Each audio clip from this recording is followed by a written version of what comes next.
Deviant School! Hi everyone, welcome to Standard Deviant School, Spanish. I'm Tessa Monroe. And I'm Kenyatta Rogers. Our program is about using the irregular verbs tener and querer. You'll use these all the time. That's because tener means to have, and querer means to want. We'll also discuss how to make sentences negative. You know, like saying, I don't have and I don't want, that kind of stuff. We've got lots to cover, so let's get to it. Here's a map to our program. First, we'll give you the necessary vocabulary. Next, the verb tener, to have. We'll show you how to conjugate this irregular verb and show you some situations where it's handy to use. Then, it's querer, to want. Again, we'll conjugate it for you. And finally, we'll tell you everything you ever wanted to know about being negative in Spanish. Not that you'd ever want to be, though, right? The word jugadores means players. Football sounds like football, and it really is. But to Spanish speakers, football, or football, is what Americans call soccer. Jugadores de football is soccer players. Sed is thirst.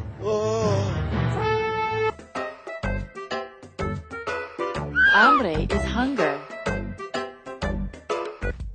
Frío means cold.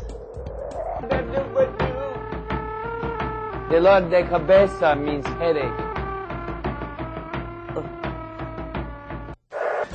Estrés means stress. Dinero is money. Teléfono is telephone. The letters in the stem of the verb change when you conjugate it. Here's the conjugation of tener, which as we said means to have. As we go through it, pay attention to how the stem of the verb changes. Yo tengo. Tú tienes. Usted tiene. Nosotros tenemos. Ustedes tienen. Notice there's a sneaky G in the yo form, and an I makes its way into all the forms except the nosotros form. These oddities make tener an irregular verb. You just have to memorize the forms of irregular verbs. Turkeys! Now let's talk a little about usage. Spanish speakers use the verb tener, to have, in different ways than we use to have in English. For example, in Spanish, tener is used to express age. This is different from the English convention of using to be to express age. In English, we say, I am 20 years old. The Spanish way of expressing age translates loosely to, I have 20 years. Tengo 20 años. Here's how to ask someone's age in Spanish. ¿Cuántos años tienes? It literally means, how many years do you have? Oh, and by the way, when you say or write the word año, make sure to use the ñ with the tilde over it. Cuantos means how many, años means years, and as you know, tienes is the second person singular form of tener, the verb to have. Remember to use 2 question marks when you write a question, one upside down at the beginning and one right side up at the end. ¿Cuántos años tienes? Tengo 86 años. Eres joven.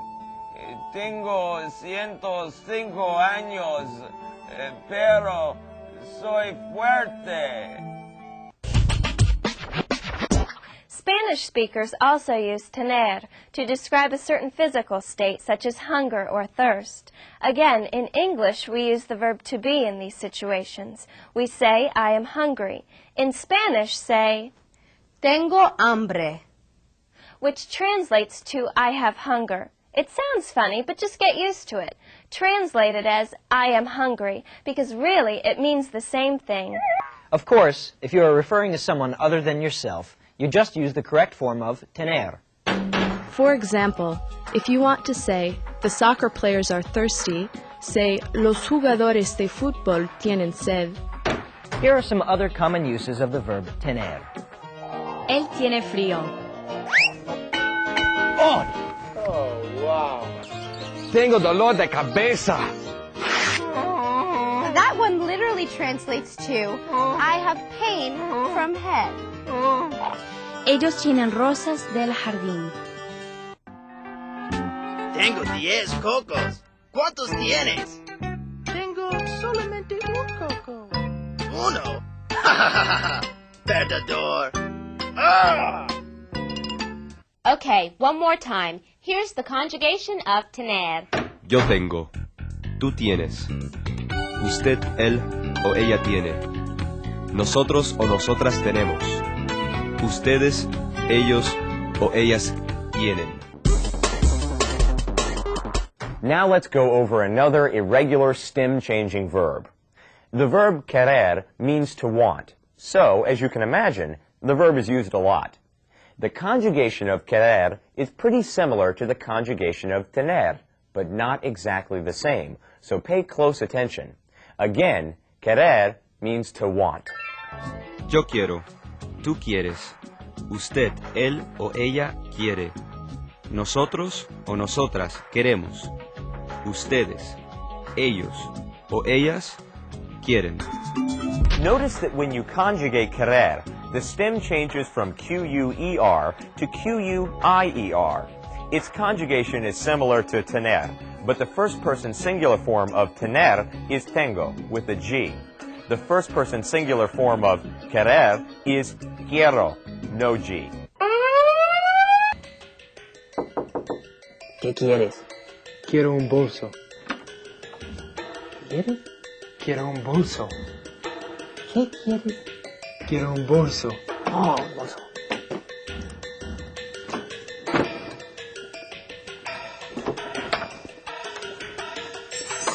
One more time. Here's the conjugation of querer.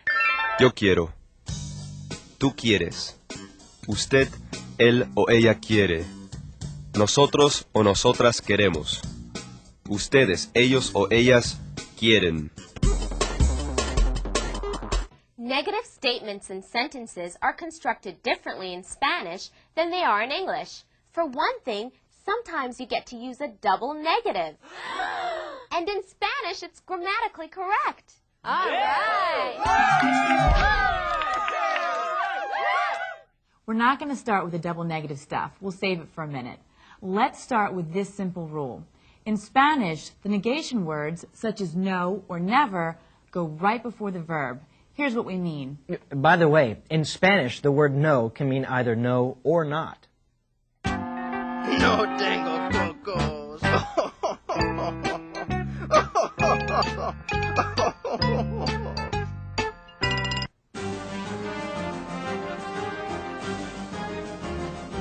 Quiero su cartera. No tengo una cartera. Quiero su dinero. No tengo dinero.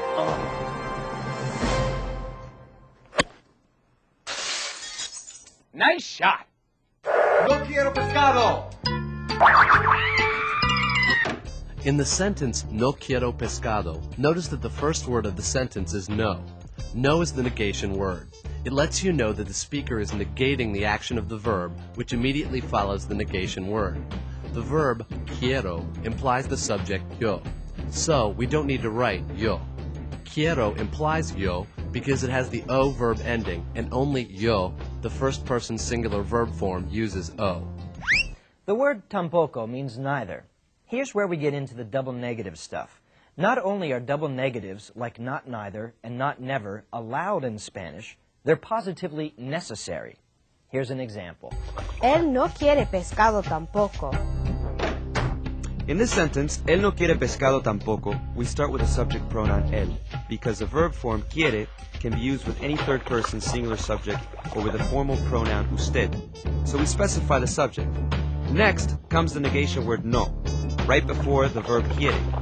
Pescado is the direct object which follows the verb. Dig around in your brain and remember what a direct object is. In this case, it's the thing the subject doesn't want, the fish. Next comes our second negation word, tampoco. As we said, tampoco means neither. So, if we were to translate our sentence literally, it would say, he does not want fish neither. That sentence is way wrong in English, but it's just ducky in Spanish. When you use a negation word like tampoco or neither, you still have to put the negation word no before the verb. Here are a couple more examples of negation words that work like tampoco. Nadie means nobody. Nada means nothing, or not at all. And nunca means never. No hay nadie aquí. Oh, okay. Oh, do you have a cup of sugar I could borrow? No. No tenemos nada. Okay. Oh, sorry to bother you. No tengo dinero nunca.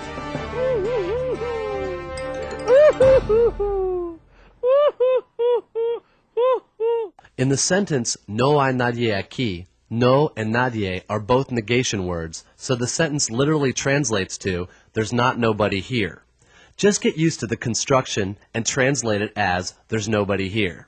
It works the same way in the sentence, no tenemos nada. The word no and nada are both negative. The sentence translates literally to, we don't have nothing. But remember, in Spanish, it has to be that way. Translate this sentence as, we don't have anything. Well, there just ain't nothing you people don't know. All right, review time. Tener, which means to have, and querer, which means to want, are both irregular verbs, so they don't follow a predictable pattern when you conjugate them. Tener is yo tengo, tú tienes, usted, él, ella tiene, nosotros, nosotras tenemos, ustedes, ellos, ellas tienen. Querer is yo quiero, tú quieres, usted, él, ella quiere, nosotros, nosotras queremos, ustedes, ellos, ellas quieren. And to make a sentence negative, just add no before the verb like in no tengo dinero. Well, that wraps it up for our program. We may not want to stop, but we have to. Nice. Thanks for watching Standard Deviant School. I'm Tessa Monroe. And I'm Kenyatta Rogers. Take care.